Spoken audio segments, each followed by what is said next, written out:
Pack series. तो देखो mannitol जो होता है ना वो हम कब करते हैं, कोई भी एडिमा वगैरह हो गया तो हम उसको देंगे, बट हमें कहाँ कहाँ नहीं देना हमें ये याद रखना है। वैसे ओवरऑल हम यही देते हैं मैनिटोल, बस एसाइटिस जो लीवर के कारण होता है उसमें स्पैनोलेक्टन देते हैं। अब मैनिटोल किस में नहीं देना हमें, क्रॉनिक हार्ट का फेलियर, किडनी का फेलियर, पल्मोनरी एडिमा मतलब लंग का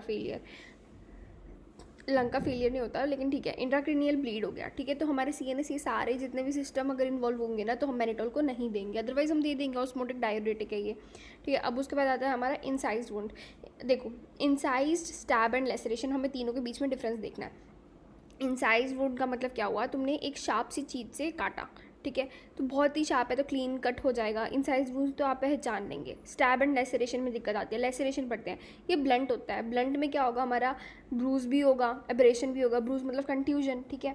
अब क्या ऑन बोनी प्रोमिनेंस आप ज़्यादा करते हैं तो बोनी साइड्स पे, एंड इरेगुलर मार्जिन होते हैं इसके, क्योंकि इसलिए वो ब्लंट है ना इसलिए इरेगुलर मार्जिन हो गए। एंड अगर वो इरेगुलर मार्जिन के कॉर्नर्स जो हैं वो थोड़े से टीयर अप हो जाए तो वो क्या बनाएगा, स्वालो टेल बनाएगा, ठीक है।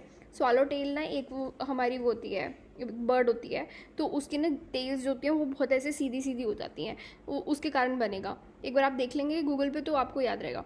अब उसके बाद आता है हमारा स्टैब वाला। स्टैब के अंदर क्या होगा, क्लीन कट, ये इसमें ना या तो अगर मान लो दो साइड जो है क्लीन है तो ये इलिप्टिकल बना देगा। अगर एक साइड हमारे सिंगल एज्ड है तो एक साइड हमारा शार्प है, दूसरा साइड हमारा शार्प नहीं है, तो वो क्या करेगा, वो बनाएगा हमारा veg shape. And fish tail present भी हो सकती है, नहीं भी हो सकती है। अब इमेजिन करो आपका पास ना वेज शेप का है, उधर से आपने क्या किया, जो हमारा ब्लेंडेड साइड था ना उसको थोड़ा सा आपने अपार्ट कर दिया, तो फिश टेल यहाँ पे बनेगी, इसलिए स्वालो टेल वहाँ पे बनेगी, याद रखना है। अब प्राइमरी oocyte जो होता है ना, अरेस्ट होता है हमारा प्रोफेस मियोसिस 1 के अंदर, कंटिन्यू होगा प्यूबर्टी के टाइम पे जब LH सर्ज होती है हमारी। एंड सेकेंडरी वाला हमारा कब होएगा, अब सेकेंडरी oocyte बन गया, वो मेटाफेस ऑफ मियोसिस 2 में अरेस्ट कर जाता है। और कब कंटिन्यू होगा, जब स्पर्म एंटर करके फर्टिलाइजेशन होगी।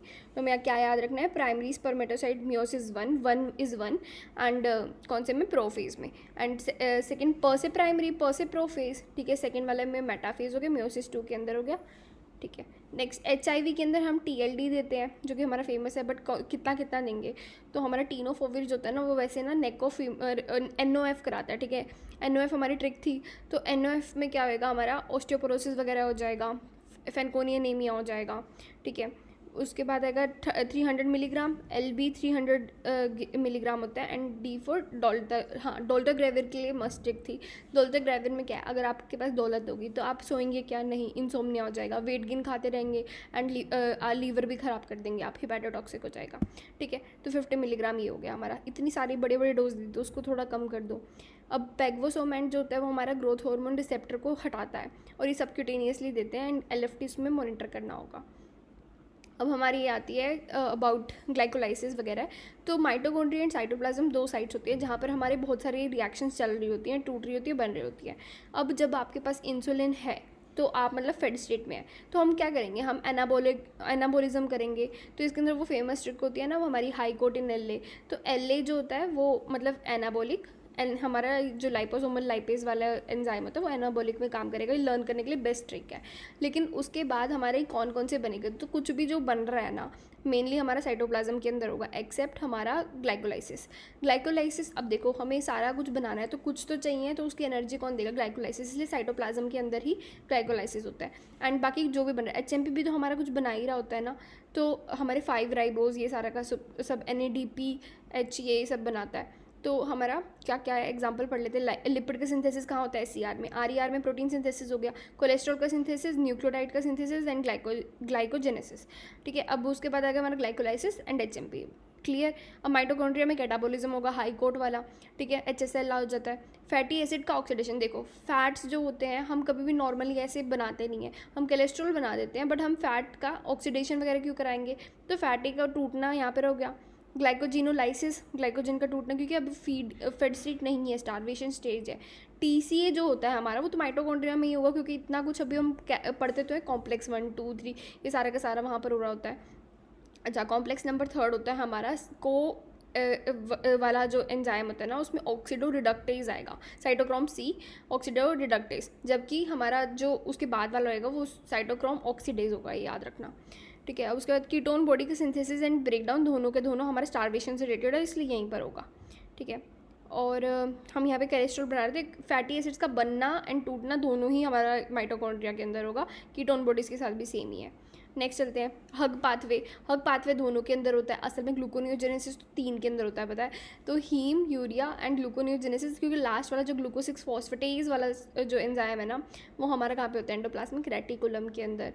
फिर आता है हमारा पैनकोस्ट में क्या होगा, हमारे यहाँ पर लंग के साइड में होता है। तो वहाँ पर कौन कौन सी नर्व्स होती है, रिकरेंट लेरेंजियल नर्व जाएगा तो होर्सनेस हो जाएगी, सिंपैथेटिक जाएगा तो हमारा हॉर्नर हो जाएगा, एंड देन फ्रेनिक नर्व हो गया, वो भी गया ट्रेकिया, इसोफेगस, सब कुछ उसमें प्रेस हो जाता है। तो CA T1 एंड T2 जाएगा, ठीक है। बेरियाट्रिक सर्जरी में हम कब करते हैं, जब हमारा BMI मोर देन 40 होता है या फिर मॉडरेटली ओबीज होता है, हमने मेडिकल मैनेजमेंट ट्राई कर लिया लेकिन नहीं काम आया, तो मोर देन 35 हो जाएगा। ऐसे मेडिकल मैनेजमेंट से याद है, एक हमारी सीमाग्लूटाइड को तो याद ही रखना, ठीक है। टिर्जेप्टाइड ये सब भी होते हैं, बट उसको याद रखना। लीनाग्लूटाइड जो होती है हमारे ग्लू मतलब GLP-1 का होता है, OHA भी हम आगे पढ़ेंगे, ठीक है।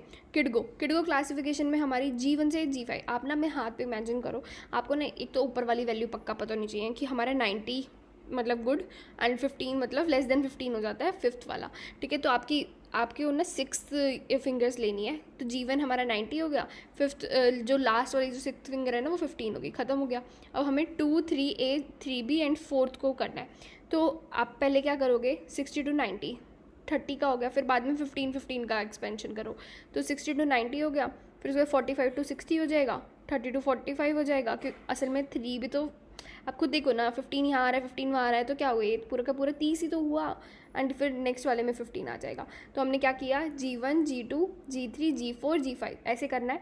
G1 90, G2 30 का कर दो, 60 to 90 हो गया। G3 ओवरऑल देखा जाए तो इट इज़ हमारा कौन सा 45 तक पहुंच गए हम, ठीक है, 60 तक पहुंच जाएंगे, 30 to 60 हो गया। फिर उसके बाद हमारा 4th वाला हो गया 15 वाला, एंड लास्ट वाला भी 15 हो गया, तो वो ईजी हो गया लर्न करना। डेलीरियम देखो, डेलीरियम जो होता है ना, वो हमारी कैम क्लासिफिकेशन होती है, इसके लिए इम्पेयर्ड कॉन्शियसनेस होता है। इसके अंदर सनडाउनिंग का मतलब क्या हुआ कि रात को बढ़ जाता है, एबनॉर्मल EEG मिलेगा। लूसिड इंटरवल इसके अंदर भी प्रेजेंट होता है, लूसिड इंटरवल हमारा EDH के अंदर भी प्रेजेंट होता है। अब EDH की शेप वगैरह कैसे लर्न कर सकते हैं हम, देखो EDH जो होता है ना हमारा, उसमें क्या होता है, इडली जैसी शेप बनती है, ठीक है, बाइकॉन्वेक्स होता है, एंड इडली जैसी शेप में अब वो कौन सी ब्लीडिंग वेसल करती है वो याद नहीं रहता अक्सर। तो मैंने कैसे लर्न किया है कि मम्मी ने इडली बनाई, तो माँ इडली में क्या होगा, मेनिंजियल आर्टरी की ब्लीडिंग हो जाएगी। फिर हमारा क्या बचा, SDH बचा, तो फिर वो हमारा कैसे होएगा, SDH में हो जाते हैं हमारी ब्रिजिंग वेन्स की एंड सब एरेक्नॉइड आर्टरी तो होता ही है। अब इन ना क्वेश्चन पूछते हैं कि आपने ना उसको वॉश करने की कोशिश करी लेकिन वॉश नहीं हुआ, तो कहाँ पर होगा, अगर वॉश नहीं हो रहा है तो हमारा SAH होगा, ठीक है। ओके नेक्स्ट चलते हैं। इसमें क्या होता है हमारा फ्लोक्यूलेशन, एंड इसमें क्या होता है कॉर्पोरोफ्लेजिया। इसका मतलब क्या होता है कि वो ना ऐसे अपने फिंगर्स के साथ ना कुछ करता ही रहता है, कुछ चलता ही रहता है, वो ऐसे कारपेट को खाने की कोशिश करेगा, कुछ भी करेगा, ऑटोनॉमिक डिसफंक्शन हो जाता है। अपर लिमिट देखते हैं, ये हमारा भी रिसेंटली INICT का क्वेश्चन था। तो देखो क्या होता है, हमारी वोकल 6 महीने में बच्चे को कुछ ना कुछ तो आवाज़ निकालनी ही चाहिए अपने गले से, अदरवाइज़ मतलब वो बेचारा गूंगा है। सिट विदाउट सपोर्ट, असल में कहा हम सिट विद सपोर्ट हमारा 6 मंथ पे शुरू हो गया था, सिट विदाउट सपोर्ट हमारा 9 महीने तक तो हो ही जाता है। तो लेकिन यहाँ पर क्या है 10 मंथ्स, ठीक है। ऐसे ही स्टैंड विद सपोर्ट हमारा 12 महीने, हमें बस ये 3 ही याद रखने हैं। स्टैंड विद सपोर्ट असल में क्या होता है, 12 महीने पे हमारा 1 साल का बच्चा होता है तो वो खुद खड़ा हो जाता है, वॉक भी करने लग जाता है विद सपोर्ट, बट अभी तो वो बेचारा स्टैंड ही नहीं कर पाया। तो vocalization by 6 month, sit without support 10 months and stand with support is 12 महीना। तो हमें 3 याद रखने हैं। फिर उसके बाद आता है मार्जिनल लिम्फोमा, ये हमारे माल्टोमा के साथ एंड जोग्रेन सिंड्रोम के साथ एसोसिएटेड होता है। एपिडर्मोबुलोसा सिम्प्लेक्स, ये सारे हमारे होते हैं। हमें ना कन्फ्यूजन होती है बिटवीन दी पैम्फिगस वल्गैरिस बुल्लस वाला, वो सारों में से एक आता है एपिडर्मोबुलोसा, ये हैंडलिंग साइट्स पे होगा, ठीक है। इसमें क्या बनेगा, टेंस ब्लिस्टर्स वगैरह बनेंगे, ये इक्विवेलेंट टू हमारा कौन सा होता है, बुलोसा वाले के। फिर आता है हमारे कॉन्जुगेटेड, ये बहुत इंपॉर्टेंट है। देखो हमारे जो अनकॉन्जुगेटेड है आपको याद रह जाते हैं, वो कौन से, हमारे गिलबर्ट है, क्रिजलर है। लेकिन जो कॉन्जुगेटेड है ना वो हमारा डूबिन, रोटर एंड बाइलरी एट्रेशिया, ये 3 डिफरेंशियल डायग्नोसिस होते हैं। तो हमारा ब्लैक लीवर, डूबिन में ब आ रहा है तो ब्लैक लीवर हो गया, रोटर में नॉर्मल लीवर हो जाएगा, एंड बाइलरी एट्रेशिया कैसे डायग्नोज करोगे आप लीवर में, बायोप्सी करोगे तो आपको क्या मिलेगा, पेरिडक्टल प्रोलिफरेशन। एंड मोस्ट स्क्रीनिंग के लिए हम क्या कहते हैं, हिडा स्कैन। एंड अल्ट्रासाउंड पे हमें क्या मिलेगा, ट्रायंगुलर कोड साइन। ठीक है, पेरिडक्टल प्रोलिफरेशन मेंशन होता है, हिडा स्कैन एंड आपको ट्रायंगुलर कोड साइन मिलेगा। ओके उसके बाद आएगा हमारा इन ट्यूमर लाइसिस प्रोफाइलेक्सिस के लिए आप क्या करोगे, आईवी फ्लूइड पहले से ही देना शुरू कर दो एंड रास्पबेरी केस दे दो।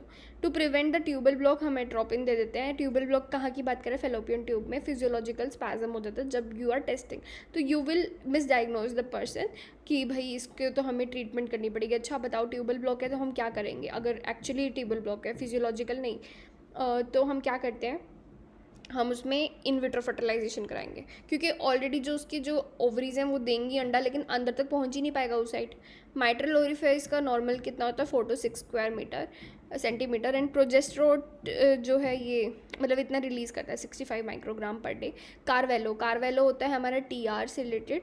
And MS is not associated with the left ventricle hypertrophy, rather it is associated with the right ventricular hypertrophy. ये बहुत अच्छी लाइन है। एंड AR जो होता है उसके अंदर हमें क्या मिलेगा, high pitched early diastolic murmur. ठीक है, हाई पिच्ड इंपॉर्टेंट था। एंड MS जो है हमारा लेफ्ट वेंट्रिकुलर हाइपरट्रॉफी के साथ नहीं एसोसिएटेड होता, जबकि M तो हमेशा हम सोचते हैं माइट्रल वाला तो लेफ्ट से एसोसिएटेड होगा, नहीं है, राइट के साथ एसोसिएटेड है। ठीक है, उसके बाद आ गया हमारा वेट ऑफ बेबी। हाँ ये इंपॉर्टेंट है, पूछते रहते हैं। अगर वेट बेबी का स्टेशन जो है वो अबव है तो हम क्या करेंगे, फंडल हाइट में से माइनस कर देंगे 12 को, अगर वो बिलो है तो -11 को, एंड इंटू 155 ग्राम करना है आपको। तो उसके बाद आता है हमारा फैक्सी एक मतलब फैक्सी में क्या क्या किस चीज़ का बना होता है ये इंपॉर्टेंट है, lactic acid, citric acid and potassium bitartrate. And फिर उसके बाद है हमारा ये सारे ना हमारे फेशियाज होते हैं असल में, तो ये कहाँ पर होते हैं पूछते हैं। तो स्कार्पा हमारा एब्डोमेन में सुपरफिशियल होता है, ये अपन को पता है। बक डीप अराउंड द पेनिस होता है, ये भी पता है। डिनो विलर एंड ये वोल्डेयर्स हमारा होगा रेक्टोकॉक्सिस, पीछे की तरफ, आगे की तरफ होगा हमारा Dino wheeler.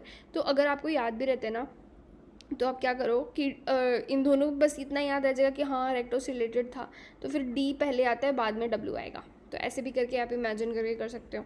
Succinate and मेलानेट competitive inhibitor होते हैं, बार बार क्वेश्चन पूछते हैं। अच्छा इवन हमारे जो नॉन डीपोलराइजर्स होते हैं ना वो भी कॉम्पिटिटिव होते हैं, एक इंपॉर्टेंट क्वेश्चन है, मतलब इंटरेस्टिंग है। तो क्या हुआ, कुछ भी हम ना सक्सिनाइल कोलिन जो हमारा डीपोलराइजिंग एनेस्थेटिक है, उसको मसल रिलैक्सेंट है, तो हम उसको क्यों नहीं देते बर्न्स वगैरह के अंदर, क्योंकि क्या होता है अगर कोई भी हमारा ट्रॉमा हो गया या फिर बर्न्स हो गया है तो वो ना ज़्यादा सेंसिटिव हो जाते हैं। कैसे सेंसिटिव होते हैं, उसमें ना जितने भी रिसेप्टर्स बचे हुए ना उसको तो लगता है उसकी मौत हो गई, तो फिर वो सारे अपने रिसेप्टर्स को शो अप कर देता है, तो इसलिए ज़्यादा सेंसिटिव हो गया सक्सिनाइल कोलिन उस पर आकर काम करेगा, तो इतने सारे रिसेप्टर उसको तो मज़ा ही आ जाता है, फिर वो ज़्यादा डिपोलराइज करता है क्योंकि वो पार्शियल एगोनिस्ट है।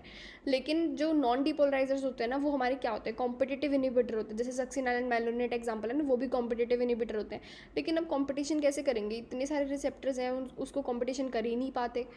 ठीक है, तो इसलिए हमारा जो रिस्पॉन्स होता है इन केस ऑफ इंजरीज या फिर बर्न्स, हम वो नहीं देते हैं, सक्सिनाइल कोलिन तो बिल्कुल ही नहीं देते हैं क्योंकि उसका रिस्पॉन्स ज़्यादा ट्रिगर हो जाएगा, जबकि हमारे नॉन डिपोलराइजिंग जो है उनका रिस्पॉन्स कम हो जाता है। ठीक है, लेकिन फिर भी ज़्यादा से तो बेटर कम वाला ही है ना, तो तुम ज़्यादा डोज में दे दो। अब आता है हमारा GBS में सेंडिंग पैरालिसिस तो होता है, सबको पता है, लेकिन पोस्टरल हाइपोटेंशन भी होगा। तो आप ऐसे इमेजिन करो कि पोस्टर में वो आ ही नहीं पा रहा, असेंडिंग पैरालिसिस है ना।